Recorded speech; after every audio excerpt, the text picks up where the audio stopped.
मग इदंतेसी वाळले जे मी पणे विन दाहरले ते रूप पाहिजे आपले आपणच. अध्याय 15 श्लोक 4. ततपदम तत्परिमार्गितव्यम यस्मिन् गता न निवर्तन्ति भूयः तमेव चाद्यम पुरुषम प्रपद्ये तत्प्रवृत्ती प्रसृता पुराणी. या श्लोकावरल्या टीकेमध्ये ज्ञानोबा सांगतात मग इदंतेसी वाळले हा पुरुषोत्तम योग आहे 15वा अध्याय आणि आम्हाला आत्मस्वरूपाची ओळख करून घ्यायची आहे. ज्ञानोबा यांनी गीताकारांनी अर्जुनाच्या निमित्तानं अगदी कृपाळू दयाळू भावनेनं आम्हाला मुक्तीची एक घडी शास्त्रांची असलेली जी साधनेची पद्धत ती आम्हाला असते पटवून द्यायचा प्रयत्न केलेला आहे. मग ती सांगताना आत्मस्वरूप कसं आहे त्याचं गीताकार अगदी वर्णन करतात की ज्या पदाला पोहोचल्यानंतर परत पुनरावृत्तीला येता येत नाही, यावं लागत नाही. तत्पदम त्या पदाला शोधावं म्हणतात. तत्परी मार्गितव्यम परत मार्गितव्यम म्हणजे या मार्गात यावं लागत नाही. अनादेशी संसार प्रवृत्ती पसरली त्या संसार प्रवृत्तीच्या मूळ कारणाला जाणावं आणि आपण निवांत काय व्हावं, निर्भय व्हावं, निश्चिंत व्हावं, दुःखमुक्त व्हावं आणि असं आत्मस्वरूप शोधावं म्हणतात. ते आपलं आपण पाहावं हा विधीही सांगतात. म्हणजे परमार्थता आपल्याला आपली ओळख करून घ्यायची आहे. ती ओळख करून घेण्यासाठी साधना करायची आहे. ती साधना संतांच्या संगतीत करून घ्यायची आहे. संत वाङ्मयाच्या द्वारे करून घ्यायची आहे. ते संत वाङ्मय वेद वाङ्मय आपल्याला कळवून घ्यावं, आपल्याला कळावं अशा भावनेनं आपण काय करायचे, साधना करायची. म्हणजे ही साधना कोणाकडून मिळते, ते श्री गुरु आणि संत. वारकरी संप्रदायामध्ये श्री गुरु आणि संत वेगळे मानलेले नाही. गुरु हा संत कुळीचा राजा, गुरु हा प्राणविसावा माझा. त्या निमित्तानं हे ज्ञान श्री गुरूंच्याकडूनच आम्हाला आत्मसात करून घ्यावं लागेल. आणि आत्मसात असं म्हणावं का लागतं, वास्तविक हा अनुभव आहे. हे ज्ञान काय तर्कानं किंवा सांगून बोलून ऐकून ते लगेच आपल्याला अनुभवात उतरेल असं नाही. पण ह्या काही टप्पे आहेत की त्या ठराविक टप्प्यापर्यंत ऐकावं लागतं, ठराविक टप्प्यापर्यंत एकमेकाला सांगावं लागतं. हे सांगणं, बोलणं, ऐकणं, कळवून घेणं हे जिथं सगळं शांत होतं त्या ठिकाणी आपल्याला अनुभव यावा लागतो. आणि असं अनुभवाचं ठिकाण म्हणजे आत्मस्वरूप. एक आत्मा सोडला, एक ब्रह्म ज्याला व्यापक स्वरूपानं ब्रह्म म्हणतात. आणि तो ब्रह्म काय, शरीरापुरता आत्मा काय, हे एक तत्व आहे. आणि तत्वाला वस्तू परब्रह्म असं म्हणतात. ह्या परब्रह्माच्या ठिकाणी काहीच करावंही लागत नाही आणि काही कळवूनही इतर काही गोष्टी सांगून पटतील असंही नाही. कारण ते कळण्याची बुद्धीही तेवढी कुशाग्र असावी लागते, तेवढं पूर्वपुण्यही आपल्या पत्रात असावं लागतं. पण सगळ्या गोष्टी अशा जुळून याव्या लागतील, त्या जमवून एकत्र येतील असं नाही. म्हणून हे भाग्यानं ही सत्संगती घडावी, भाग्यानं अशी बुद्धी व्हावी, भाग्यानं मी उद्धार पावेन अशी बुद्धी निर्माण व्हावी. आणि मग हे झाल्यानंतर श्रीगुरु शरणांगती व्हावी. म्हणून श्रीगुरु भेटावेत. भेटलेले श्रीगुरु शिष्याला बोध करून देणारे कृपाळू असावेत. त्यांच्याजवळ ब्रह्माचा अनुभव असावा. त्याने अपाट असं वेदशास्त्रांचं अध्ययन केलेलं असावं. दुसऱ्यांना देण्याची त्यांची वृत्ती असावी. आणि मग अशा श्रोत्रिय ब्रह्मनिष्ठ आणि कृपाळ गुरूंच्या पासून आम्हाला जो बोध मिळेल तो बोध अनिर्वचनीय आहे. तो सांगता येत नाही. म्हणजे सांगता येणं कठीण आहे. आणि मग ऐकायचं काय, मग हे ऐकायचं वाया जाईल, मग ही वाया व्यर्थ कथा होऊन जाईल. नाही, तसं ठराविक ऐकावं लागेल आणि ऐकल्यानंतर तसं आम्हाला व्हावं लागेल. आणि अनुभवाच्या अंगाने जे महात्मे झाले त्यांना श्रीगुरु असं म्हणतात. आणि मग आज मंगलाचरणाचा काय आहे, उपोद्घात आहे. आणि मग उपोद्घाताच्या निमित्तानं आज एक श्रीगुरूंचं मंगल करावं, श्रीगुरूंनी दिलेला बोध जाणून घ्यावा, देवाचं स्वरूप आणि तटस्थ लक्षण कळून घ्यावून एक संप्रदायानं आमची एक शिस्त घातलेली आहे. त्याला शिष्ट परंपरा म्हणतात. आणि त्या परंपरेनुसार श्रीगुरूंचं वर्णन करावं असा नियम आहे. पण श्रीगुरू जो बोध देतात त्या बोधाचं स्वरूप काय हेही आपल्याला कळावं.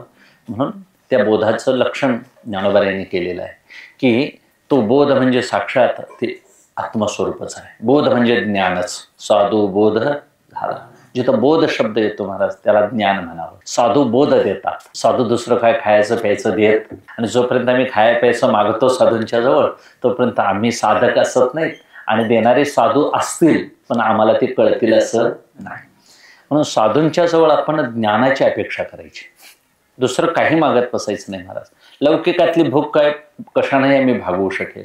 आणि एक वेळ त्या ज्ञानाच्या भुकेपाठी जर आम्ही लौकिक भूक जर टाकली तर महाराज आम्ही कृतार्थ होऊ. म्हणून लौकिकातलं पोट भरण्यापेक्षा ज्ञानानं कृतार्थ होणं कितीतरी श्रेष्ठ आहे. म्हणून एक जन्म असा काढावा परमार्थासाठी की आपण कृतार्थ व्हावं. अनंत जन्माचा हा दुःखाचा बंद आहे, भोग आम्ही भोगत आलेलो आहे. जन्म मरणाची एर झाल्या, यालाच पुनरावृत्ती म्हणतात, यालाच संसार असं म्हणतात, यालाच बंधन असं म्हणतात, मोह माया मिथ्यात्वपणा असं पुष्कळ वर्णन केलेलं. हे सगळं आम्ही आमच्या न कळण्यामुळे भोगत आलेलो आहोत. हे न कळणं अनंत जन्म भोगत आलोय आणि त्यामुळे आम्हाला हे सत्य असं वाटायला लागलेलं आहे. मग एक जन्म असा काढावा की हे अनंत जन्माचं दुखणं एका जन्मामुळे जर जात असेल तर महाराज का बरं आपण ते काढू नये. कायम जर ठेच लागत असेल रस्त्यातून जाताना एखाद्या दगडाची तर महाराज एक 5 मिनिटं कुदळ फावडं घेऊन जर तो दगडच काढला तर काय वाईट आहे. रोज वाकून त्या दगडाला ठेच मारण्यात काय अर्थ आहे. म्हणून रोज उठून शिव्या देऊन कुणी इथं दगड रवलाय काय असं केलंय म्हणून आपणच कुदळ घेऊन एकदा उठावं, 5 मिनिटं आपल्याच जीवनातली घालवावीत आणि ती अडचण काय करावी, दूर करावी. शहाण्या माणसाचं हे लक्षण आहे. अनंत जन्माचा बंध जर एका जन्मानं जात असेल तर एक जन्म परमार्थासाठी का काढू नये. म्हणून अनंता जन्मीचा क्षीण गेला. संत दर्शनात अनंत जन्मीचा क्षीण जातो. आपण कृतार्थ होण्याकरता परमार्थ करायचा, परत काही करायला लागू नये. जे केल्यानं काही करणं उरत नाही त्यालाच कृतार्थता म्हणायचे. आम्ही पुष्कळ काही करतो पण ते केल्यानं खरं करणं काही संपलेलं नाही. आणि मग असं खरं करणं म्हणजे त्याला परमार्थ म्हणावा. आणि जे करत आहोत ते सगळं खोट्यातलंच आहे. मला संसार म्हणजे खोटेपणा, मिथ्यापणा, मोह माया. त्याला भासमान जग म्हणतात, त्याला दृश्य जगत म्हणतात. आणि मग हे जगत काही थोडं आहे म्हणता. आम्हाला फक्त दिसणारं जग माहिती आहे, ते डोळ्यानं दिसतंय म्हणून आम्ही मानायचं. आता बसरेवाडीपर्यंत मला माहिती आहे, इथनं पुढं कुठली गावं आहे ते माहितीच नाही, फक्त ती मी ऐकतो. अशास आहे, नवरसवाडी आहे, मिंचे आहे, इकडं फाटे आहेत, वेगवेगळी गावं आहेत. मग ऐकलेलं जग एक वेगळं असतं आणि बघितलेलं जग वेगळं. मी बघितलेलं जग बसरेवाडी, याच्या पलीकडं ऐकलेलं जग आहे. मग ऐकलेलं जग बघावाशी जीवाची भावना होते. म्हणून मग बसरेवाडी पुरं होत नाही म्हणून त्याच्या पुढे मी जायचा काय करतोय, प्रयत्न करतोय. तिथं सुद्धा अशीच माणसं असतात, तसंच कीर्तन असतंय, तसंच भजन. काही फरक सांगणारा सुद्धा या गावचा त्या गावात नेऊन टाकायचा, एवढंच फरक. काही नाही. दगड नेऊन वतली काय आणि बोवाला नेऊन सोडला काय, फरक एकच आहे महाराज. काही नाही. याचा अर्थ कीर्तन प्रवचन थट्टा आहे असं नव्हे, करायला पाहिजे, पण एक मर्यादा आहे. म्हणून श्रीगुरूंच्या जवळ जे बोलणं आहे ते अबाधित बोलणं आहे आणि आमचं बोलणं आहे हे बाधित बोलणं आहे. आमच्या बोलण्याला महाराज संसाराचा वास आहे, गुरूंच्या बोलण्याला संसाराचा वास असत नाही. त्यांच्या बोलण्यामध्ये मायामोहासक्ती असत नाही. म्हणून ते एका ठाम अशा उंचीवर असतात. म्हणून अनेक नरगे माईक पदार्थ ते त्यांना शोभतं, आम्ही फक्त म्हणायचं. आम्हाला माईक पदार्थ म्हणायचं आणि मग गाडी भाड्यासाठी तटायचं, हे नाही, जे सहन होत नाही महाराज. म्हणून परमार्थ हा खऱ्या विवेकी माणसाचा आहे, वैराग्यवानाची जरुरी आहे. म्हणून ते पद आत्मस्वरूप शोधायचं आहे. शोध घ्यायचा तर शोध घेणाराही महाराज तितकाच निष्ठावान पाहिजे, त्याच्या अंगात शिक्षण पाहिजे, पूर्ण कौशल्य अंगात बांधलेलं असायला पाहिजे, सातत्यानं प्रयत्न करण्याची तयारी पाहिजे. आणि हे असूनही महाराज त्याच्याकडं पूर्ण वेळ द्यायची तयारीही पाहिजे जीवनातली. आणि हे सगळं जरी जोडीला झालं तरी पूर्वकर्म चांगलं पाहिजे. आणि पूर्वकर्म जोडीला असलं तरी शहाणपणा नसेल तर सगळंच वाया जातं. प्रारब्ध उत्तम ज्याला घडवायचं आहे त्याला ह्या सगळ्या गोष्टी पाहिजे. आपलं शिक्षण चांगलं पाहिजे, त्याच्याजवळ कौशल्य पाहिजे, सातत्यानं प्रयत्न करण्याची तयारी पाहिजे. आपल्याजवळ महाराज त्या मूलभूत या गोष्टी पाहिजेत आपल्याजवळ. आणि मग असं निष्ठेनं सतत निष्काम भावनेनं प्रयत्न करत गेल्यात यश दूर नसतं. मग काय अपेक्षा मिळेल नाहीतर न मिळेल हा भाग निराळा. पण परमार्थता प्रयत्न केलेले कधीच वाया जात नाहीत. आणि इथं संसारात केलेले प्रयत्न मात्र वाया गेलेल्यातच आहेत. इथं संकल्प केलेलाच वाया आहे महाराज. येथे अवघे वाया गेले दिसती सायास, तुका म्हणे नास देशे झाल्या वेचाचा. इथं जे काही आयुष्य वेचलं महाराज ते सगळं वाया गेल्यातच जमा आहे. मग असं एक दिवस का बरं आम्ही काढू नये. म्हणून त्यातून एक मोठे निमिषभरी देतच आहे. एक तरी निमिष परमार्थासाठी 24 तासातला एखादा निमिष निघत नाही काय, हे आम्हाला म्हणजे सूट म्हणून सांगितलेले नाही. वास्तविक 24 तासापैकी आम्ही 23 तास परमार्थच करायला पाहिजे आणि उरलेला 1 तास संसारासाठी वापरायला पाहिजे. पण आमच्याकडे एवढी विभागणी होत नाही, कारण आम्हाला अनेक जन्माचे कर्माचे संस्कार आहेत अंतःकरणावर बसलेले, ते मळ आहेत. आणि मग मळ ज्याच्या चित्तावर साचलेले आहेत ते मळ घालवण्यासाठीचा परमार्थ आधी करावा लागेल. आणि त्या उपासना म्हणतात, त्याला निष्काम कर्माची उपासना म्हणतात किंवा भक्तीतली उपासना म्हणा. हे सगळं करत करत करत तिथपर्यंत आम्हाला जायचं आहे. त्या पदापर्यंत कोण जाईल तर ज्यानं इदंता वाळीत टाकलेली आहे, ज्यानं मीपणा घालवलेला आहे. आणि ते रूप पाहिजे आपले आपणचे. आणि मग ही इदंता कळवून घेण्यासाठी श्रीगुरूंनी सांगावं लागेल, आपल्या बुद्धीच्या जोरावर शास्त्राचा अभ्यास थोडा करावा लागेल. म्हणून घरात संपत्ती असावी, वैभव असावं, नको असं ते अजिबात म्हणणं नाही, पण दैवी संपत्ती आपल्याजवळ असावी. वेदांत वाङ्मयाचं चिंतन आपल्या घरात असावं, वेदांत ग्रंथ असावे, आणि हे वेदांत ग्रंथ सांगणारे संत असावेत आपल्याजवळ. सांगणारे संत असून कळणारी बुद्धीही आपल्याजवळ पाहिजे. नाहीतर वेदांत ग्रंथ सांगणारे असतील आणि कळणारी बुद्धी नसेल तर महाराज मग ध्रुव बाळाला देव भेटले आणि त्याला मग देवाची स्तुती करता येईना. आणि मग ना तरी मधुवनी ध्रुवासी केले, जैसे कपोल शंके शिवतले. तो वेदाची मग तिथे तो लागला बोलो, ते वेदाला देखील कळणार नाही असं बोलायला लागला. कधी देव उभा राहिल्यानंतर ध्रुवा चाच पडला, त्याला बोलाय ना, बाळ आहे ते लहान. आणि मग देव समोर उभा राहिल्यानंतर हाच काय देव अशी त्याची बुद्धी त्याला साक्ष देईना. आणि मग देवाने आपल्या शंखानं गालाला स्पर्श केला ध्रुवाच्या, आणि मग तो बोलायला लागला. म्हणजे आम्हाला हे कळण्याची बुद्धी देखील पाहिजे. म्हणून ती बुद्धी पूर्वकर्मानं शुद्ध असावी लागते. ह्या सगळ्या बाजू साधकाच्या जवळ जर असतील तर परमार्थाला जराशा वेग लागतो. पूर्ण होईल असं सांगता येत नाही. पूर्ण शुद्ध परमार्थ व्हायचा झाला तर तो अंतिम जन्म मानावा लागेल. परमार्थाची शेवटच्या जन्माची लक्षणं ही वेगळीच असतात महाराज. त्याच्या ठिकाणी सगळी लक्षणं दिसून येतात. पण आम्ही साधक म्हणून जगायचं आहे. आम्हाला परमार्थामध्ये फार किमतीनं कोण जगतो, फार किमतीनं जगतो तो मुमुक्षू जगतो, साधकच जगतो. परमार्थात किंमत द्यावी साधकाला. सिद्ध पुरुषाचं काय काम आहे तर सांगा. ज्याचं काम झालंय, ज्या मुलीचं लग्न झालंय, तिनं वधूवर सूचक मंडळात यायची काय गरज आहे? गरजच उरलेली नाही महाराज. काम झालेलं आहे त्याने या बाजारात यायची गरज नाही, आणि ज्याचं झालेलं नाही त्याने यायला काय हरकत नाही. पण यायचं तर आपलं ठरावं म्हणून यावं का उगाच फिरवून यायचं म्हणून यायचं? आपली इच्छा अशी असावी, माझं हे काम झालं पाहिजे.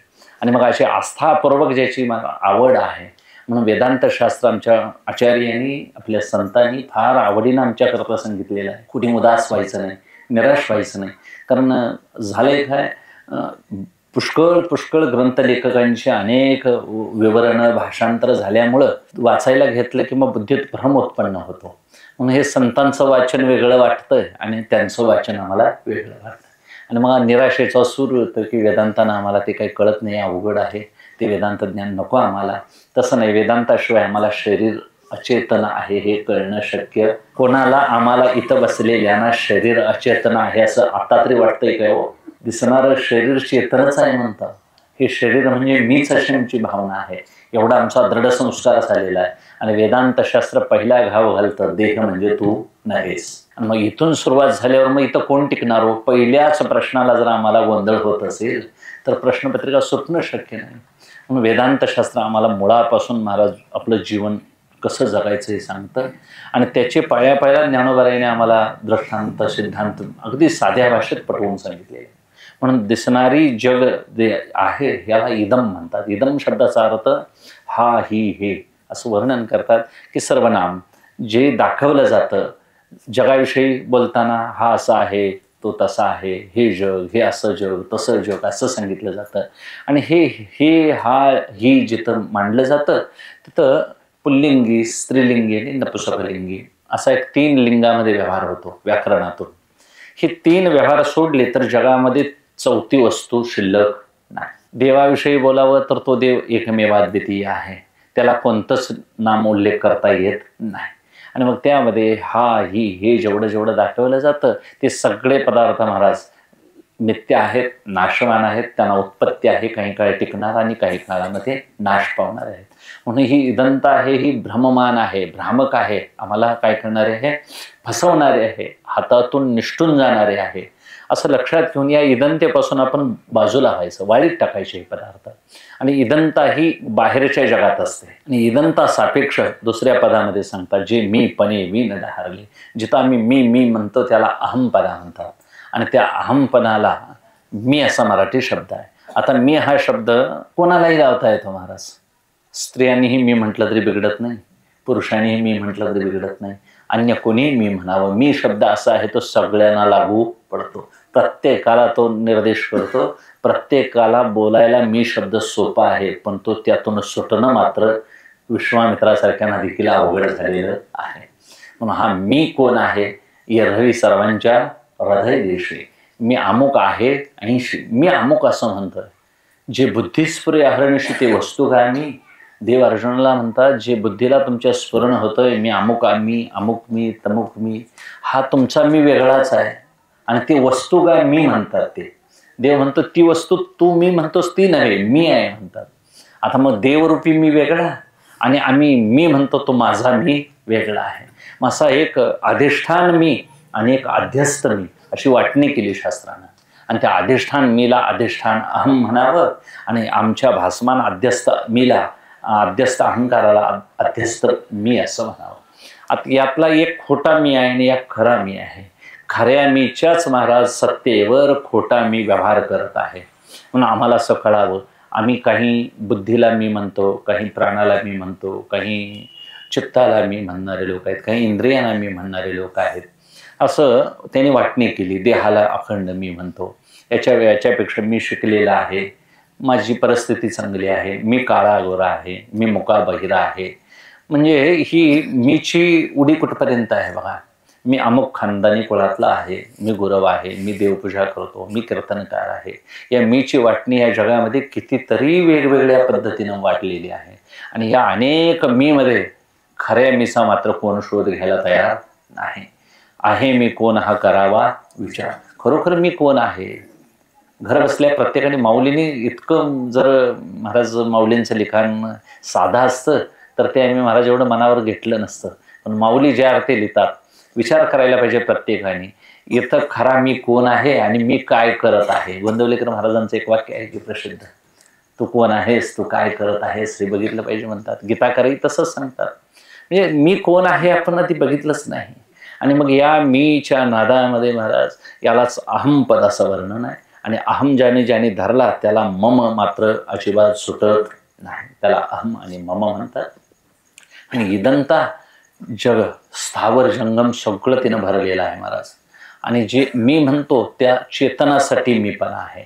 बरं, चेतनासाठी मीपणा जो मी म्हणतो त्या मी मध्ये देखील महाराज देहापासून त्यांनी सुरुवात केली. देहातली इंद्रिये मी आहेत का इंद्रिये माझे आहेत? इंद्रिये मी नसून इंद्रिये माझे आहेत. मी काळा गोरा आहे का शरीर काळं गोरा आहे? शरीर काळं गोरा आहे. आणि काळं गोरं शरीर असलेल्या शरीराचं अध्यास कशावर झालेला आहे? त्या मीवर झालेला आहे. मंद अंधकारात दोरीवर सर्पाचा आभास झाला असं वेदांताचं वाक्य प्रसिद्ध आहे. तसंच अज्ञानाच्या अंधारात आम्हाला आत्मस्वरूपावर देह दिसला किंवा भासला असं म्हणा. तसं आम्हाला देखील आत खरा मी वेगळाच आहे महाराज. मला सांगा, मग झोपेत जो मी असतो तो बोलतही नाही, तो काही कार्यही करत नाही. मग त्यावेळी तो तुमचा मी म्हणणारा दिवसभरातला उड्या मारणारा तो कुठं गेलेला असतो? आज मी अमुक वाहन चालवून आलो, अमुक शेती पाणी घेऊन आलो, अमुक ऊस घालून आलो, अमुक केली. तो मी म्हणणारा दिवसभरातला मी गाढ झोपेमध्ये कुठं जातो? तर अज्ञानात सुप्त होतो. सुप्त झालेला मी जागा नाही झाला तर मला स्वप्नात सुद्धा जातो. स्वप्नात गेला तर एखाद्या चक्रवर्ती राजाच्या भूमिकेत जातो, राजा होतो. राजा झाल्यानंतर तिथले विचित्र भोग भोगतो. आणि तिथं मग मोठमोठी महाराज राणीवस्यामध्ये वेगवेगळी राज्य स्वतःचं राज्यकारभार करतो. तिथं मुलंबाळं उत्पन्न करतो. हे खरोखरचं जग आहे का भासमानच आहे? भासमान जग आहे.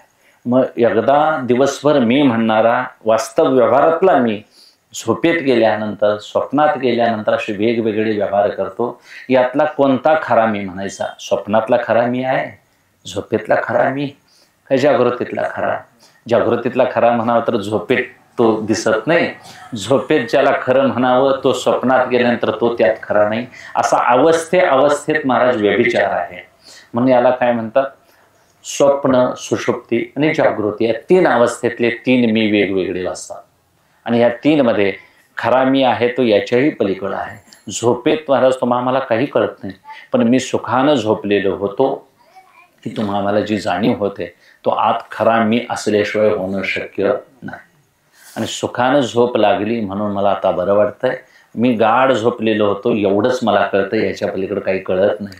मग एवढंच कळतंय किंवा मी सुखानं झोपलो होतो हे ज्याला सुप्त असं कळतं तो कोणतरी कळणारा माग असला पाहिजे. मग ते कळणं व्यवहारात आम्हाला बाहेर न कळतं. व्यवहारात लोकांना तुमचा असा भ्रम आहे, वस्तू बघितली की आम्हाला कळते असं वाटतं. पण वस्तू बाहेरनं दिसते नुसतं, कळणं मात्र कुठं आहे हो? आत आहे. आत कळतंय असं वाटतच नाही आम्हाला. आम्हाला बाहेरली वस्तू दिसली की कळतं असं नाही. बाहेरनं फक्त प्रकाशन होतं, बाहेरली वस्तू दिसते फक्त, पण कळण्याची मात्र आत प्रक्रिया आत होते. आणि मग ते अंतःकरणाला कळतं. अंतःकरण सत्वगुणाचं बनलेलं असल्यामुळं त्यात चैतन्याचा आभास आहे. त्या चिदाभासानं अज्ञानाचं आवरण निवारण झालं की त्या वस्तूचं प्रकाशन केलं जातं. असा वृत्तीचा अभ्यास आहे. आणि मग असं जग हे त्रिविध देश काल वेगवेगळे अवस्था वेगवेगळ्या महाराज या स्थिती यातून हे सगळं आम्ही व्यवहार करत आहोत. आणि पायापायाला आम्ही रोज सत्यत्वाचा व्यवहार करत असल्यामुळे हे खरंच आहे असं वाटतं. कोणालाही महाराज तुम्ही कोण म्हटलं की माझं नाव हे आहे, मी अमुक गावचं आहे असं आम्ही सरळ सांगून टाकतोय. पण तुकोबारासारख्या महात्म्याला जर विचारलं तर देश वेश नव्हे माझा, सहज फिरत आलो करू सत्ता का मनावरी कोठे स्थिर राहिलो. इथलं काय माझं आहे असं त्यांना जाणीव आहे. म्हणून जाणीव असणारा एखादा असतो. आणि महाराज आम्ही सगळे कृतज्ञ आहोत असं म्हणाय काय हरकत. हे का तुम्हाला थट्टा किंवा नाही, मी लहान आहे वयानं, पण कृतज्ञता असावी. कृतज्ञतेचा महाराज संसारात सुद्धा मनुष्य प्रगती करतो. ज्याला जाणीव आहे तो मनुष्य भले गरीब राहील पण त्याचा उद्धार होईल, कृतार्थ होईल. आणि कृतज्ञ माणसाचं महाराज मांस सुद्धा लोक खाणार नाहीत. महाभारतात कथा आहे, एक हंस पक्षी म्हणे तलावातून उडता उडता उडता ब्रह्मलोकातून खाली आला. खाली आल्यानंतर एका जंगलात मोठ्या ढोलीमध्ये राहायला लागला. आता राजहंसाचं राहणं वाचते कुठेतरी तलावाच्या काठाला असं असायला पाहिजे, पण त्याला सुदैवानं कुठं जागा भेटली नाही. आला तो त्या ढोलीमध्ये वास्तव्य करत असताना एक शिकारी एक दिवस दमल्यानंतर त्यानं झाडाखाली बसला निवांत श्रम परिहार करण्यासाठी. झोपल्यानंतर त्या हंसाला असं वाटलं की याच्या काहीतरी शेकोटी करावी आणि याला काहीतरी आपण शीतल थंड आहे आणि याला उबदार शेकोटी करून आपला आतिथ्य धर्म सांभाळावा म्हणून त्यानं महाराज 4 काटक्या गोळा केल्या. समोरून जाऊन कुठंतरी एक पेटणारी शेकोटी होतून तिथून 4 काड्या आणून त्यामध्ये टाकल्या. त्या कशा तरी वाऱ्याच्या बळावर आग फुलली आणि धग झाला, उष्णता झाली. आणि मग तो अतिथी शेकत बसला त्याच्याजवळ.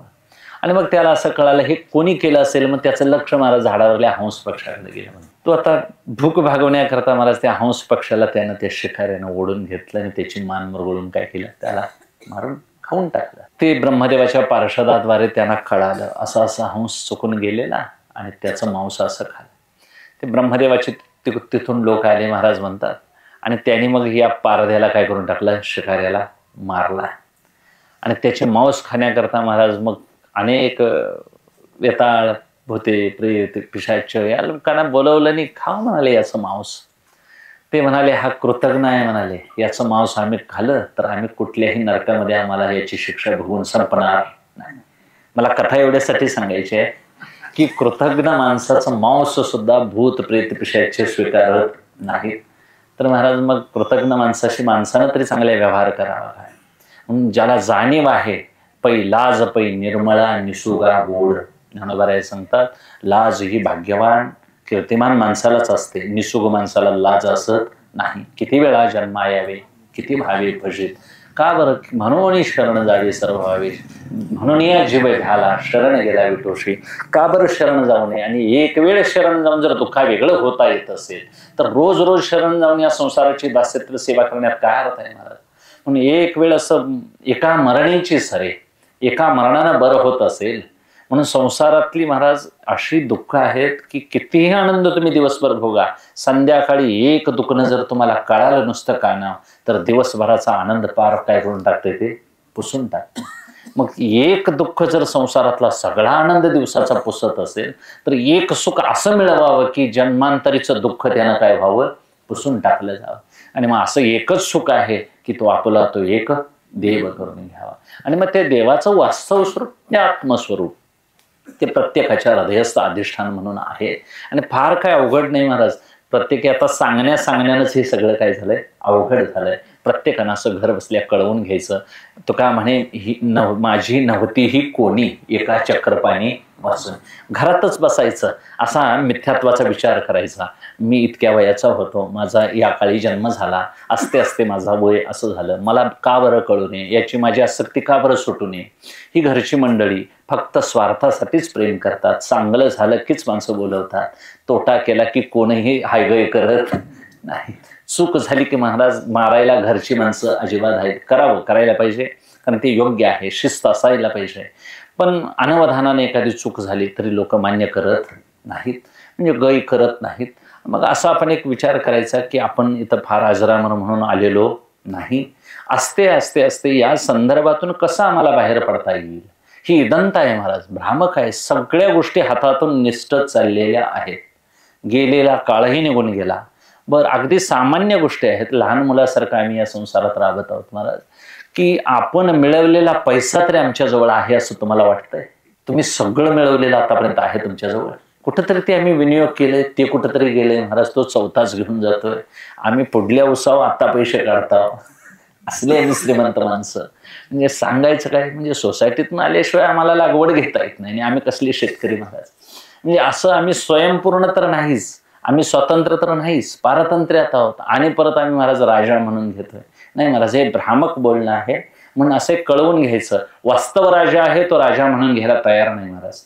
तुकोबराया स्वतःला संत म्हणून घ्यायला तयार नाहीत. मजते हसतील संत जिही देखील ती मूर्तिमंत, म्हणून उद्वेगली चित्त आहाश दत्तांसा दिसे. मला तुकोबराया म्हणतात, कोण पूज्य म्हणू नका, मला कोणी संत म्हणायच्या भानगडीत पडू नका, मला कोणी शूरवीर निधळा, मी हरिदास आहे हे मात्र मी मान्य करेन. तुका हरिदास तराळ, मी हरीचा दास आहे आणि हरीचं सांगणं तुम्हाला सांगण्याकरता वैकुंठातून आलोय अशी एक शुद्ध भूमिका घेतात. तुकोबरायांची ही भूमिका इतकी निर्मळ असेल तर आम्ही सामान्य वारकऱ्यांनी ही भूमिका का घेऊ नये? म्हणून आपण फार उपाधीत न पडता, कुठल्या गाजावाजात न जाता, आपला पहा, जनक राजा पूर्वकर्मानं सम्राट होते, त्यांना ते सांभाळता आलं. तुकोबराय घरची मूळची श्रीमंत होतेच, पण परमार्थाकडं अखंड आयुष्य घातल्यामुळं ते प्रारब्धानं असते असते गरीब झाले. पण गरीब झाल्यानं का त्यांचा लौकिक बिघडला नाही, उलट तुका आकाशा जगद्गुरु तुकोबराय जगद्गुरु झाले महाराज. त्याच्या आधी तुकोबरायांना कोण ओळखत नव्हतं. मग तुकोबरायांनी ही साधना जगद्गुरु होण्यासाठी केली का आपली ओळख आपल्याला कळावी म्हणून केली? मी कोण आहे याच्या शोधासाठी महाराज तुकोबरायांनी प्रयत्न केले. म्हणून ज्यानं स्वतःच्या ओळखीसाठी एक जन्म काढला, कृतार्थ होता येतं महाराज. आणि अशी कृतार्थता झालेली श्रीगुरु आहेत, संत आहेत, त्यांच्या जवळ जाऊन हे आम्हाला मांडावं लागेल, गुरुना विचारावं लागेल, मी कोण आहे मूळचा, नेमका मी म्हणजे काय. आणि त्या मीसाठी महाराज अनेक ग्रंथांचा हा मीच्या शोधासाठी प्रवास सुरू आहे. मग मी दुःखामध्ये आहे, सुखाचा वेध लागावा, सुखाचा शोध घ्यावा, त्याच्यासाठी 4 पाऊले पडावेत. आणि मग हा मी कसा बाधित करत आणायचा. मग ते मी कुठं कुठं बांधला गेलेला आहे, त्या मीची बांधली जाणाऱ्या ठिकाणी आहेत महाराज.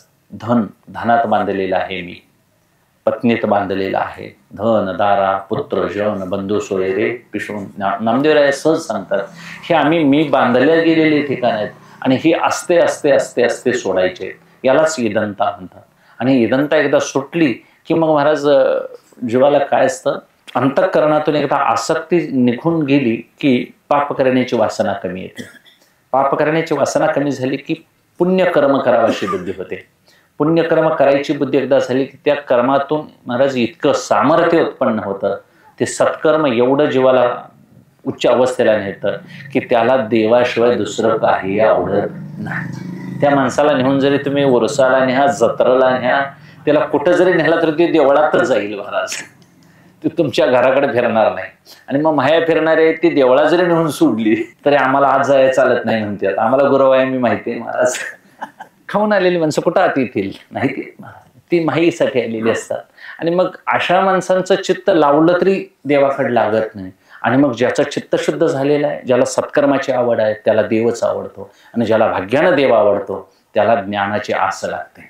आणि ज्ञानाची आस लागलेला पुरुष गुरुच्या शोधासाठी तरी बाहेर पडतो, नाहीतर गुरु तरी त्याच्याकरता शोधत येतात. आणि मग गुरूंच्या जवळ बसून त्याने ज्ञान संपादन केलं तर लगेच मोक्ष होत नाही महाराज. त्या ज्ञानाची सगळी लक्षणं अंगात बांधावी लागतात. म्हणून एका पांडुरंगा नव्हेची पैज जोडली, एका पांडुरंगावर नुसतं भागत नाही, साधकाजवळ दैवी संपत्ती सुद्धा असावी लागते. नाहीतर मग आम्ही साधन संपत्ती नाही जाऊन उभारला महाराज, कागदपत्र तयार नाहीत नाही, आमचा फॉर्म कोण घेईल, नाही घेणार. नाव नुसतं चुकलं तर महाराज ते ऑनलाईनला घेत नाही. एका शब्दात इंग्रजी अक्षर चुकलं तर ते घेत नसेल. हे लौकिकातलं जर यंत्र महाराज जड आहे ते, आणि मग देव तर काय करेल, त्याला किती कर्माचा पाडा आमचा माहिती आहे. म्हणून सगळ्या कर्माचा पापपुण्याचा बोजा ज्याच्याजवळ आहे तो देव आमचं सगळं जाणत आहे. एवढं जाणून देखील आम्ही महाराज आम्हाला असं वाटतंय आम्ही काहीतरी देवाचं करतोय, आम्ही देवाला हे दान दिलंय, आम्ही देवाला हे दिलंय. महाराज समाईक मधलं राणी कायचं देवाचं देऊळ बांधायचं. आता काय बाळमामाला आणि आम्हाला देवाची गरज आहे पांडुरंगाला सांगा, काही नसते. पण महाराज ज्याचं आहे त्याचं दिलं तर ते देवाला दिल्यासारखंच आहे महाराज. ज्याच्या वाटणीच आहे ते त्याचं त्याला दिलं, हेच कर्मातला खरी पूजा आहे महाराज. पण लोक काही ना काही करतात उलट सुलट करून महाराज देवाच्या नावावर. आता देवाला गरज देवळाची आहे का आम्हाला आहे? गरज आम्हाला आहे. आम्ही देवाचं देऊळ बांधलं म्हणतात लोक, आश्चर्य वाटतंय. आता देवानं जग उत्पन्न केलं महाराज, त्याला देऊळ बांधून तुम्ही काय म्हणून चांगल्या कामासाठी महाराज दान देणं हे सत्कर्म आहे. तुकाराम म्हणे सत्यकर्म व्हावे साह्य. आणि अशी सत्कर्म करत करत महाराज पाप पुण्य याच्या पलीकडे जात जात जीवानं महाराज असे आपले निश्चय बनवायचे की आपण श्रीगुरु हे वाटाडे आहेत महाराज, त्यांच्याजवळ जावंच लागेल. त्यांना अधिकार कळतो, आम्ही त्यांना विचारायचं नाही मला साधना द्या म्हणून, ते तुमच्या अवस्था बघून देतातच महाराज. आणि मग असं श्रीगुरूंच्या आज्ञेत जो राहतो आणि मग श्रीगुरूंना कळतं की या शिष्याला कळकळ आहे, याला उद्धार व्हावाची इच्छा आहे, की त्याला महाराज मुक्त करतातच. आणि ज्याच्याशी कळकळ नसते ते गुरु असतात महाराज, त्यांना ज्ञान सगळं हस्तगत असतं, त्यांना कळतं कुणाला काय द्यायचं कुणाला काय द्यायचं. आणि महाराज मग 1400 वर्ष चांगले थांबले पण त्यांना कृतार्थ करणारा गुरु भेटला नाही. ज्ञानोबरायांची वाट बघावी लागली. एवढा पराकोटीचा शिष्य तयार असला तर गुरु भेटेल असं सांगता यायचं नाही. गुरु पुष्कळ आहेत पण मला मुक्त करा म्हणणारा बी भेटत नाही, असंही होत आहे. म्हणून पुष्कळ लोक असे होऊन गेले की सिद्ध होते पण त्यांना शिष्य भेटले नाहीत. आणि असा एक एक सिद्ध होता की त्यांना गुरु शिष्य पुरे बस म्हणायचे पाहिजे, आता माझ्याजवळ येऊ नका. रामकृष्ण परमहंसांच्या जवळ महाराज कोट्यावधी शिष्य यायचे, तेवढ्यानं देखील ते कृतार्थ करायचं. काय सामर्थ्य असेल. म्हणून गुरूंचं सामर्थ्य कसं असतं महाराज की या लौकिक जगतातून त्यांची बुद्धी कितीतरी पटीनं त्यांच्याकडे सामर्थ्य असतं. असं अपाट सामर्थ्य श्री गुरूंच्या सामर्थ्याचं वर्णन कोणी करू शकत नाही. म्हणून स्वामी समर्थ म्हणतात. श्री स्वामी समर्थांचं नाव समर्थ आहे महाराज. समर्थ रामदास स्वामींना समर्थ म्हणतात. समर्थ आहे ते बोध देण्याकरता. आणि असा बोध ज्यांच्याजवळ हस्तगत आहे त्यांचं सामर्थ्य शिष्य होऊनच जाणावं लागेल. ते सामर्थ्य लौकिक माणसांना कळणार नाही. लौकिकातले लोक काय पामर महाराज, आम्ही धन लौकिक काहीतरी गोळा करायच्या निमित्तानं आम्ही पळापळ करतोय. विषयी लोक त्याच्यापेक्षा चांगले, निदान पाप पुण्य तरी पाप तरी करत नाहीत महाराज. काहीतरी चांगलं जीवन जगूया म्हणतात, स्वर्गाला जाईल एक वेळ अशा इच्छेनं पाप तरी करत नाहीत. विषयी माणसं पाप करत नाहीत महाराज. पामर लोक पापही करतात आणि धनही कसेही कमावतात. पामरापेक्षा विषयी बरा आणि विषयीपेक्षा मुमुक्षु बरा. मुमुक्षुची फार किंमत आहे परमार्थात. आणि असे मुमुक्षुवान लोक एकत्र आले की महाराज त्यांना मग सिद्ध व्हायला वेळ लागत नाही. मग एकतर लोखंड तरी परिसावर आदळावं, नाहीतर परिस तरी लोखंडावर लोह परिसाची भेटी ज्ञानोबराय सांगतात. कशी होईना का पण एकदा गाठ पडली की मग ती अनात्म ग्रंथीची गाठ सुटल्याशिवाय राहत नाही. म्हणजे ते हरपले आपण आपे पावे, ते संता ते पाहता गिरसावे, असं एक हरपलेला आत्मभाव आहे आणि तो आपल्याला लाभावा म्हणून हे गुरूंच्या जवळच बसून शिकावं लागेल. गुरुच आपल्याला कळवून देतील हे अनित्य आहे, हे मिथ्य आहे, हे प्रतिते मात्र सत्तावान आहे. म्हणून ज्यांच्याकरता आम्ही हे कष्ट करत आहोत ही सगळी मंडळी वर नुसतं दांभिक मिथ्याचार करतात हे त्यांनी कळवून द्यावं. एका साधकाला गुरु रोज न्यायचे महाराज, आपलं वेदांत तत्वज्ञान त्याला कळावं हे सांगण्याकरता न्यायचे. तो गुरु शिष्य महाराज अगदी संपत्तीवान, दैवी संपत्तीवान होता, चांगला होता. मग एक दिवस त्याच्या आईवडिलांनी त्या शिष्य असणाऱ्या मुलाचं लग्न झालं. तो गुरुला म्हणाला, गुरुजी आता माझी पत्नी घरात आलेली आहे, माझी ती चांगली सेवा करते, त्यामुळे आता तुमच्याकडे मला ज्ञान घेण्याकरता यायला जरा काय होतोय, वेळ होतोय, विलंब होतोय. आणि मग घरातच आमच्या सुखाच्या चर्चा सुरू असतात, त्यामुळे मला तुमच्याकडे आता काही येणं घडत नाही. गुरुना तळमळ होती, चांगला शिष्य संसारात वाहत जाणार, वाया जाणार, त्याच्यापेक्षा काहीतरी याच्यासाठी करूया. आणि मग महाराज त्या गुरुने असं सांगितलं, हे बघ बाळ म्हणाले, मी तुझ्याकडे एक दिवस येतो. तू फार घरच्यांचं प्रेम आहे म्हणतोस, बायकोचं प्रेम आहे म्हणतोस, आई वडिलांचा मोह प्रेम आहे म्हणतोस, आणि हे खरं प्रेम नसून हा मोह आहे हे तुला मी दाखवतो म्हणाले. पटलं तर तू मान्य कर, न पटेल तर म्हणाले तू खुशाल संसारात राहा. मान्य केलं. एक दिवस महाराज त्या शिष्याला त्याने प्राणायाम शिकवला अगदी. आणि मग अगदी निश्चळ अवस्थेत आसन जय शिकवला. आसन परिपूर्ण शिकल्यानंतर आसन घालायचं कसं, प्राणावर विजय मिळवावा कसा, म्हणजे अगदी समाधी योगच शिकवला म्हणा. आणि मग आपल्या शिष्याला सांगितलं, बाबा एक दिवस तू काय कर, अमुक अमुक दिवस ठरवला, आता तुझी तयारी झालेली आहे, घरी सगळी माणसं हजर असताना तू जाऊन काय करायचं, प्राणायाम कुंभक करून रोखून धर प्राण. आणि मग काय होईल, तू गतप्राण झालायस, मेलायस असं घरची म्हणतील. आणि मग काय होईल ते तुला कळणार नाही, पण मी आल्यानंतर तुला सगळं मी कळवून देईन म्हणाले. आणि मग महाराज त्यानं तसाच कुंभक रोधून तो प्राणायाम केला. आणि घरची मंडळी सगळी गडबडून गेली. भीती, आई वडील रडायला लागले, बायको तर नवीनच लग्न झालेली. आणि मग शेवटी सगळी ही आरडाओरड बघितल्यानंतर गुरु आले, सगळी मंडळी भोवतालची आली. गुरु आले, म्हणाले, सगळ्यांचा आक्रोश बघितल्यानंतर म्हणाले, मी याला देहावर आणतो म्हणाले, याचे प्राण मी कुठेही गेले असतील लिंगदेह तरी देखील माझ्या सामर्थ्यानं यामध्ये मी आणीन म्हणाले. पण माझ्याकडे एक औषध आहे म्हणाले, ते दुधात घालून काय करावं लागेल, जो हे औषध घेईल पिल तो मरेल आणि त्याच्या बदली हा काय होईल, उठेल. आता मला सांगा, ते औषध झालं तयार खरं आहे, पण आता ज्या प्यायचं कुणी हा विचार सुरू झाला घरामध्ये. आता आरडाओरडा बंद झाला आणि काय सुरू झालं, चिंतन सुरू झालं. आता मग त्या साधकाला त्यांनी भानावर आणलं होतं असते असते असते. आणि मग यांचं बोलणं कळत होतं. त्या गुरुनी त्याच्या नवविवाहित पत्नीलाच विचारलं, बाई म्हणाले, तू तर आता त्याची अर्धांगिनी आहेस, पतिव्रता आहे, अर्ध प्राण तुझा आहे, आणि मग हे तू घेशील काय. ती म्हणाली, मी आताच नवविवाहित आहे, अजून मला मुलंबाळ काही झालेली नाहीत, आणि माझं वयही तरुण आहे, आणि मी घेण्यापेक्षा बघा सासूबाई घेतात का बघा, त्यांना विचारा. आता मग आईला दिल्यावरती आई म्हणते, मग माझ्या मालकाचं कोणी करायचं, त्यानं आपलं काढलं. महाराज माणसं असं हुडकून काढतात, खिशात पैसे संपले की किस्सा चापसते, तसा प्रकार आहे महाराज. कोणतरी दुसऱ्यानं मरावा अशी अपेक्षा धरणारा समाज. आणि मग ती आईही मरायला तयार नाही, कोणीही मरायला तयार नाही. वडिलांना दाखल, वडील म्हणाले, मग मी करता पुरुष आहे, या दोन्ही स्त्रिया राहिल्यानंतर मग घराचं कसं व्हायचं. असं करत करत मग लोक, सगळ्या लोकांना विचार, लोक बाजूलाच सरली महाराज. हे सुरू झाल्यावर लोक जिची ती जिकडं तिकडं गेली आपली. आणि मग हे दोघं चौघे जण उरले, काही सगळे संबंधी सोयरे उरले, कुणी घ्यायला तयार नाही. मग सगळ्यांनी मिळून, साधू महाराज जगाच्या कल्याणा संतांच्या विभूतीत तुम्हीच हे औषध घ्या. औषध दुसरं तिसरं काय नव्हतं महाराज, पिठ्ठी साखर दुधात पुडी एक करून आणली होती, ती दुधात घालून ते चमच्यानं हलवत साधू बसलेले होते. आणि मग त्या बाळाला जागं केलं. हे बघ म्हणाले, तुझ्यासाठी मी काय करतो, हे औषध घेतो. ही मंडळी कशी आहे हे कळाली काय तुला म्हणाले, तू ज्याच्यासाठी आपली आहेत असं म्हणत होतास, ही तुझ्या नुसत्या मरणाच्या नाटकातच काय झालेले आहेत, चुकीची ठरलेली आहेत, हे तुझी नाहीत असं ठरलेले आहेत. आणि त्यामुळे फार यांच्याविषयी तू आस्था धरू. महाराज हे उपदेशाच्या गोष्टी आहेत, हे काय वास्तव समजावं लागेल. हे काय अभद्र बोलतोय असं नाही. भविष्य महाराज अधोगतीला नेणारं असतं, लोक मान्य करत नाहीत. पुढला विचार जाऊन कुठल्या तरी ज्योतिषाला विचारण्यापेक्षा आता चांगलं बघायला काय हरकत आहे महाराज. पंचांग कशाला बघायला लागतंय.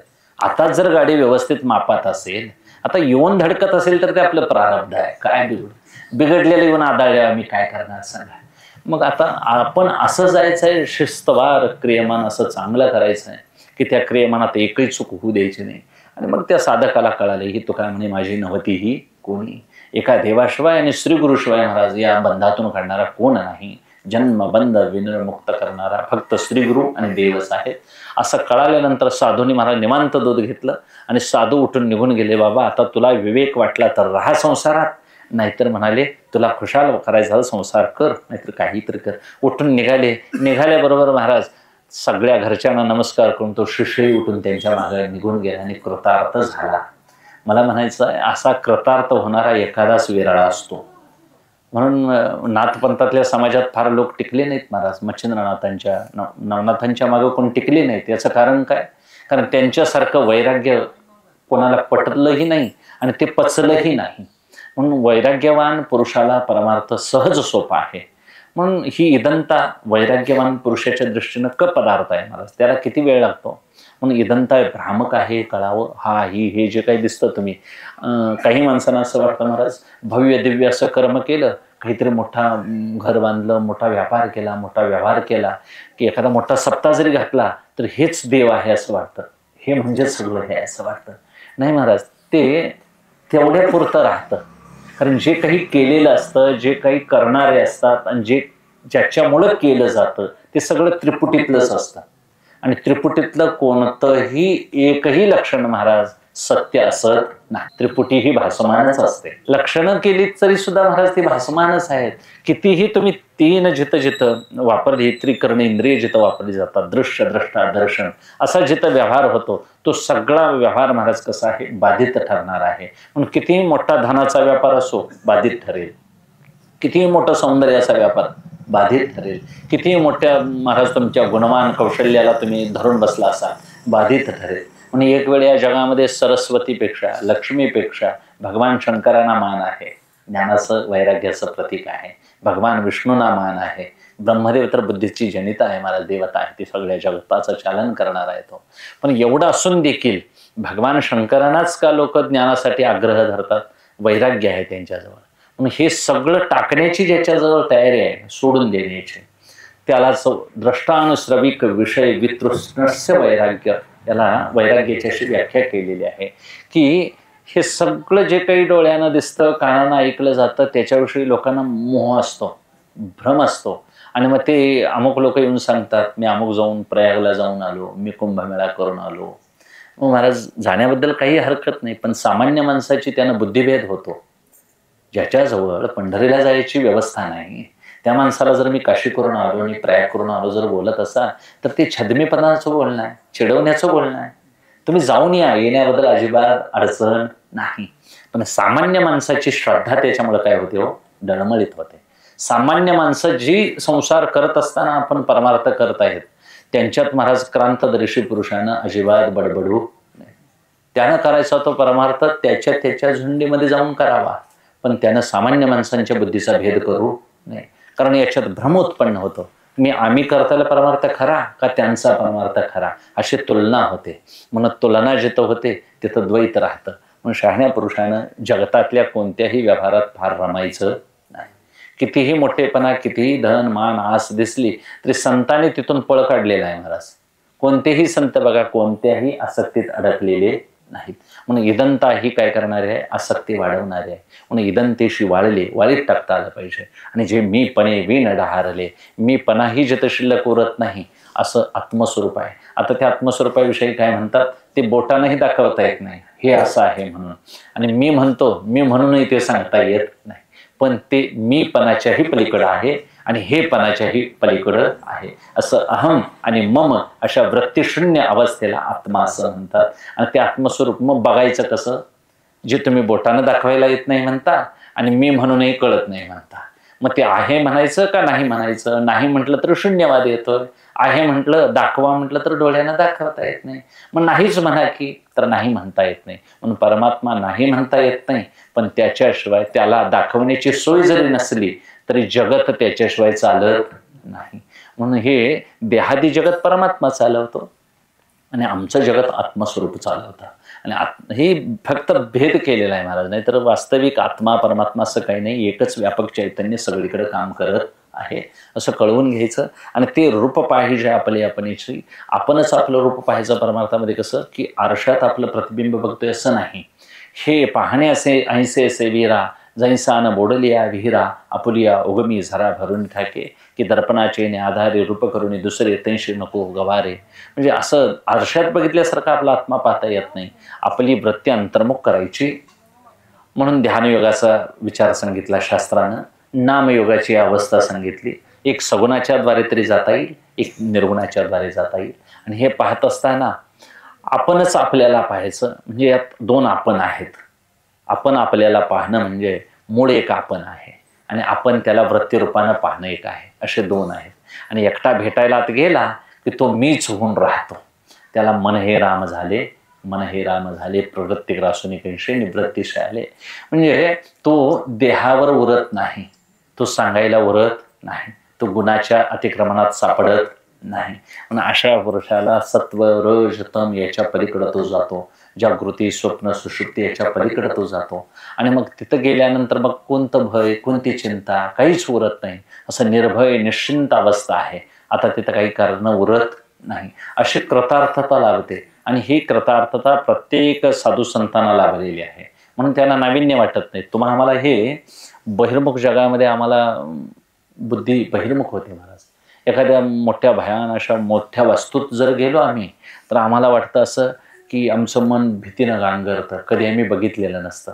एखाद्या मोठ्या संकुलात गेलो, एखाद्या विद्यापीठात गेलो तर आम्ही पहिलीला जशी मुलं भितात तसं आम्ही देखील भीतो. याचं कारण का हो? आम्ही ते कधी पाहिलेलं नसतं. तसं परमात्म्याचा आनंद हा न संपणारा आहे, आत्मानंद आहे. आणि त्या आनंदाची एकदा जर लहर आपल्याला भेटली तर हे वैषयिक आनंद आम्ही भोगणार आहे महाराज. आम्हाला तो आनंद भोगताही येत नाही आणि तो आम्हाला आनंद सांगताही येत बोलो ना आणि बोले ना आणि बोलो देई ना अशी अवस्था होते. आणि मग काय त्याच्याविषयी बोलायचं? मग तिथं बोलणंच थांबतं, जिथं व्रतीची धाव संपते आणि मग जिथं काहीच करायचं उरत नाही अशा कृतार्थ अवस्थेलाच ते काय म्हणतात, अगदी कृतकृत्यता म्हणतात. पूर्ण केला पूर्ण केला पूर्ण केला मनोरथ. घरा आले कृपाळ. आपल्या त्या हृदय मंदिरामध्येच वास्तव्य करण्याकरता देव येतात असं एक सामान्य रूपानं आम्हाला कळायला करता मांडलेलं आहे. म्हणून इथं कोणच कोणाला महाराज आणून देत नाही.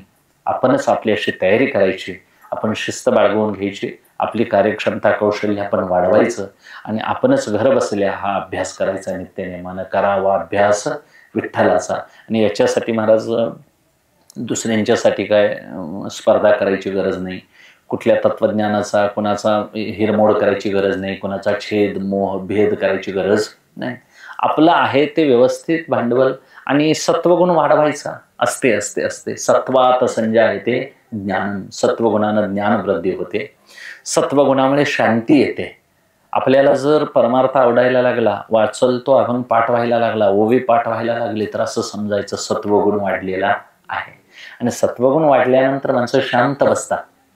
घरात जरी बसली तरी शांतच बसतात. शेतात नेऊन बसले तरी शांतच. काम करायचं असं करतात.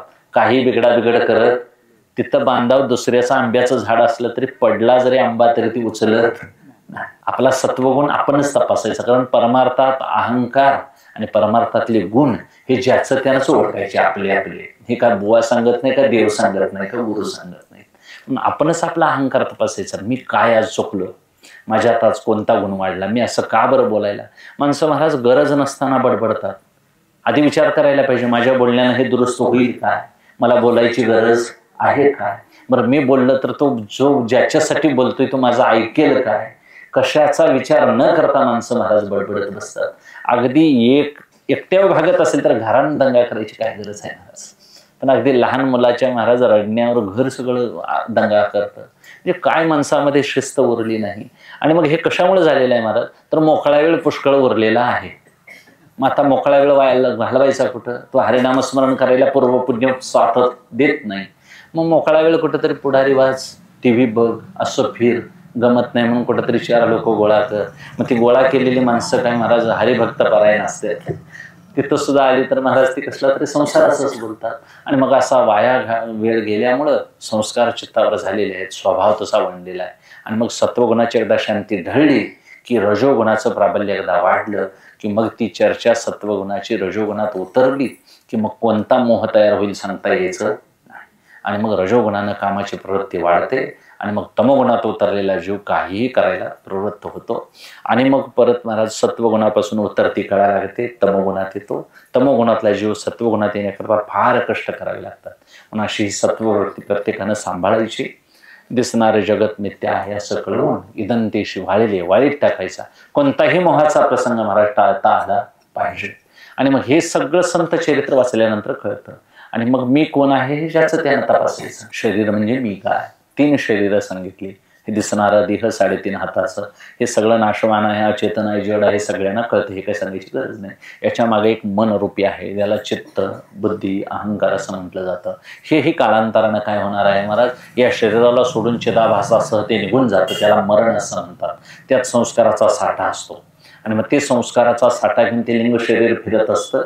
आपल्या पूर्व प्रारब्धाने जसं देव ज्या कुळामध्ये आपल्याला घालेल तिथं आम्हाला परत जन्म मिळतो. तो मग मानवाचाच मिळेल असं सांगता यायचं नाही. असं अनंत कल्पापर्यंत जीव भ्रमण करतो महाराज. त्या योनीमध्ये जाऊन ती सुख भोगतो.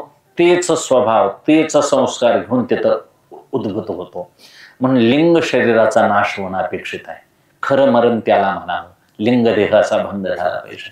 आणि तो लिंगदेह म्हणजे लिंग म्हणजे सूचना करणारं, दाखवणारं, म्हणून त्याला सूचक शरीर म्हणतात. त्याला लिंग शरीर असं म्हणतात.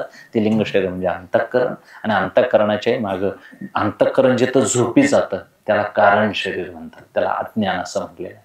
आणि त्या अज्ञानाच्या ह्या सगळ्या महाराज दृश्य अवस्था आहेत. अज्ञान सूक्ष्म आहे आणि ते अज्ञानही महाराज जिथं आश्रयाला राहतं प्रकृतीच्या, ती प्रकृतीच्या आश्रयाला असते. तो परमात्मा अव्यक्त निराकार नाही जाकार. ते आमचं मूळ घर आहे. म्हणून परे होणे परते घर तेथे राहू निरंतर. तिथं ही वाणी चालत नाही, तिथं बोलणं चालत नाही, तिथं घर बांधायचं झालं तरी दगड विटा माती चालत नाहीत. म्हणून आहे त्या घरामध्येच राहून असा विचार करायचा. असते असते असते प्रेमाचे संबंध सांभाळायचे. कायदेशीर जिथं करायचं तिथं वागावंच लागेल. पैसा जिथं चांगल्या मार्गाने मिळतोय तिथं मिळवावाच लागेल. कुठल्याही संतांनी महाराज महत्वाकांक्षा सोडा असं लिहिलेलं नाही. मिळवायचं, पण ते मिळवलेलं हे माझं आहे. मी केलेलं कर्म मी होतो म्हणून झालं. माझ्या कौशल्यावर तुम्ही सगळी जगला असा घमेंड मारायची नाही. कर्मफळाची आस धरायची, कर्म करायची आस धरायची, पण कर्मफळाची इच्छा धरायची नाही. आणि हे करत अभ्यास आहे महाराज. आम्हाला इकडे पाठवून दिलंय, पेपर सोडवण्याकरता पाठवून दिले, कॉप्या करण्याकरता. एक वेळ नाही लिहिता आलं तरी हरकत नाही, पण चोरून बघून हेच हिस करून घे तेच हिस नाही महाराज. मग स्क्वॉड आला की कायमस्वरूपी काय होऊन जाईल, नाही त्या यमाशी करुणा. मग महाराज तो त्याच्या समोर गेलं तर मग यमाला महाराज मग त्याला दया नाही.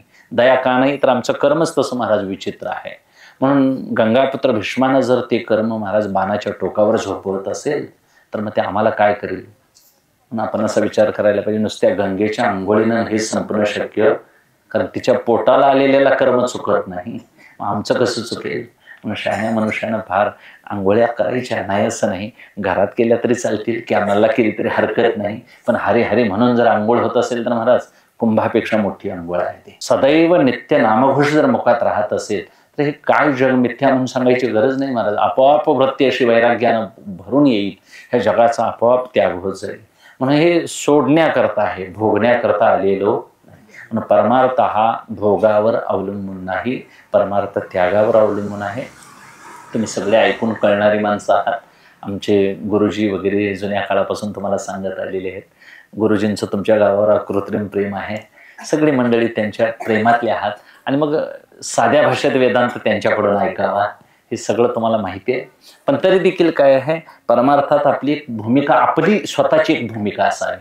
आपल्या गावाविषयीची, आपल्या समाजाविषयीची, आपल्या देवतेविषयीची, आपल्या वारकरी संप्रदायाविषयी, आपल्या भोवतालची लोक, आस्था, सौजन्य, प्रेम असावं महाराज. फार काही तर मिळवायचं नाही. फार पांडवांचं नाव राहिलं नाही, राज्य राहिलं नाही. कितीही घडामोडी झाल्या या जगात, कितीही मोठं मंदिर बांधा महाराज, अयोध्येत बांधा, द्वारकेत बांधा, जग आहे म्हटलं याचा नाश ठरलेला आहे. मग कुणी असं भारावून जायचं नाही. सोन्याची द्वारका होती होती असं लिहिलंय. आता कुठं द्वारका आम्हाला दिसते महाराज, बुडवून टाकली. आता कुठं लंका दिसते नाही महाराज, ते नाश केला लंकेचा. तसं तुम्ही आम्ही कितीही कष्ट करून जरी केलं, याचा अर्थ कष्ट करून बांधू नये असं नव्हे. पण जे आयुष्य परमार्थासाठी दिले ते आयुष्य आम्ही उन्हात टाकून महाराज नको त्या गोष्टी करत बसलेलो आहोत. म्हणून तुकोबाराया सांगतात की अगदी संसारात माणसं त्या घाण्यातले चिपाडासारखी झालेली आहे. आता रस सुद्धा उरलेला की शब्द सोपटे करुणी भ्रमणा परिभ्रमणा करी तू, की तो घाण्याजवळ जरा उभारून बघायचं महाराज. ते आमची अशी अपेक्षा असते, आता रस संपलाय 4 वेळा, आता घालायची गरज नाही असं मला वाटतंय ना. पण ते आणि 5व्या वेळेला घालतोयच महाराज ते, आणि 6व्या 7व्या वेळेला असं त्या चिपाडाचं महाराज चुलीत टाकलं की सहज पेटेल. वल्ल असताना एवढी अवस्था तो काय करतोय, रसवंतीवाला हो. मग रसवंतीच्या तडाक्यात जर एवढा रस काढत असतील तर कारखान्यात काय होत असेल.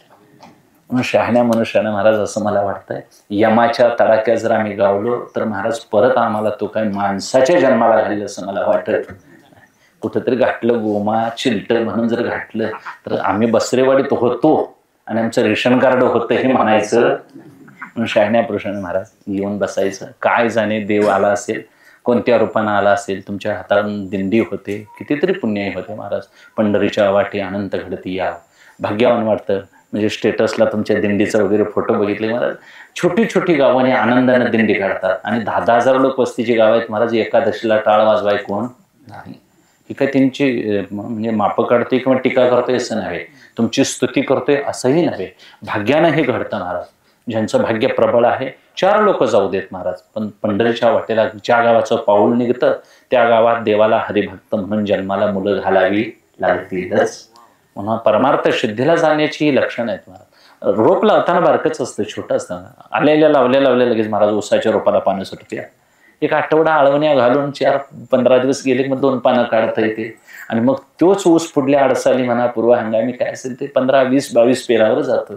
आता त्याच्यात पेरं नाहीत म्हणून ते कापून चालेल नाही, आता त्याला जतन करावं लागेल. तसं तुम्ही हे जतन केलेलं आहे. भाग्यवान गाव आहे, आवडीची मंडळी आहेत. आज पोळ्याची पौर्णिमा आहे वाटतं बहुतेक, काय नैवेद्य आहे देवाचा काय असे ना का, पण तेवढ्यात नाही माणसं येतात. भाग्य आहे. जादा माणसं यावीत अशी वक्तेची अपेक्षा असावी, हेही चांगलंच आहे. आली तरी भाग्यवान माणसं महाराज आपल्या परमार्थ ऐकतात पूर्वपुण्यानं. म्हणून झालेली सेवा ही तुमच्या सुकृतानं मला इथं बोलायला भाग पाडलं. इथं बसलं हे ज्ञानोबा यांनीच तुमच्या कल्याणासाठी काय बोलवलं. हे बोलवणं माऊलींचं आहे, श्रीगुरूंचं आहे. झालेली सेवा ही इदंता भ्रामक आहे असं समजून घ्यायचं. मी परमार्थ स्वरूपाच्या दृष्टीनं बाधक आहे, तो श्रीगुरूंच्या चरणी व्हायचा. गुरु सांगतील तो मी आहे असं समजून घ्यायचं. गुरु सांगतात तत्वमशी, ते तत्व तू आहेस. जो मी म्हणतो ते मी तू नसून ते तू काहीतरी वेगळंच आहे आणि ते तत्व मी आहे. नाही जमलं तर मग एक तत्व नाम द्रढधरी, नाही जमलं तर ते देवाचं नाव तेच तत्व आहे असं समज आणि त्याचीच उपासना कर. असं गुरु सांगतील त्या वाटेनं जायचं. महाराज बुद्धी शुद्ध होईल, परमार्थ सिद्धीला जाईल. परमार्थ सिद्धीला जाण्यासाठीच उतरायचं, गंमत म्हणून आपण यात उतरायचं नाही. आवड असावी आणि तो देवही कळावा. अशा दोन्ही पद्धतीनं जरा सांगड झाली तर परमार्थ सिद्धीला जाईल. झालेली सेवा ही श्रीगुरूंच्या चरणी अर्पण करून आज उपदघाताची सेवा म्हणून पांडुरंगाच्या चरणी अर्पण करून सेवेला विराम देतो. पुंडली